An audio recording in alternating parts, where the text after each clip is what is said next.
Hi, mga mima. Sagot sa na lang dyan. Nan ako sa office. Gikan mi nangaon ni daddy guys sa karinderya, dapit ra diri sa office. Lami, kaayo, maranatha sila guys niya. They were selling utan bisaya, and then giparisa na mo og piniritong isda and okoy, and then tuyo, suka and sili. My God, guys, lami kayo. Thank you, Lord. Wa magud kaluto akong bana because dugay kay siya nakamata mga around 5:30 na. So as usual, ngaon nang min sa karinderya karon ang gamayng bata si Kian. Wa jud mo kaon. So gidapat to niya ron dito sa kuan. As usual, either Jollibee or Burger King na lang kay malate naman ko. Although 10 pa akong duty pero ako gana magdali good. So na ako sa CR. Tara. Oh, naka white Hong Kong shirt lang ko. Ako nag-orange ron because today na moabot ang among gipatahi nga jackets nga orange with white kanang combination. So excited ko adto. I'm gonna wear it later. I'm definitely gonna post a picture. So I'm using pala my new tote bag from Trader Joe's. Nindot man din Trader Joe's, guys.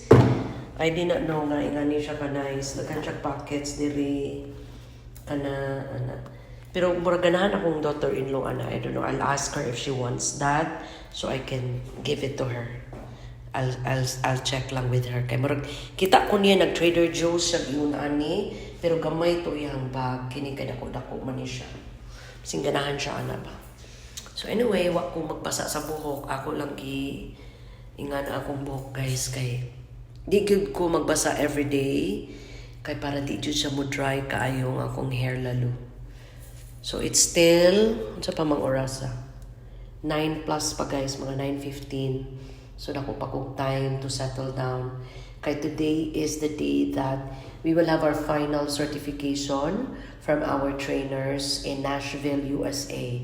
So wish me luck guys na makapasar ko para tuloy-tuloy na starting Monday lahi na sa nga mo ang journey here in Asuryon. So maura to mga mima.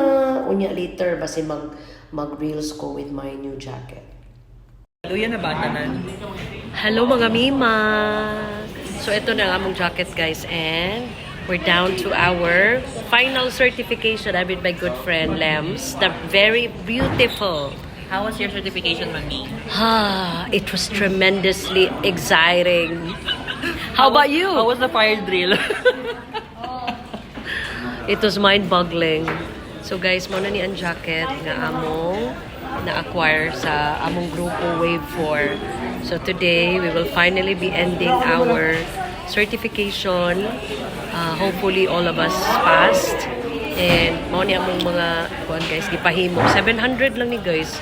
Na siya hood diri. Hindi na siya. O di ba? Nice guys siya. So, balik na ko dito sa ako ang station guys, dito sa conference room. Kay hapit na mi mamalik sa amo ang training. So, we will continue with the rest of the training and we will end at exactly 7 o'clock. So, maura to mga mima! Babush!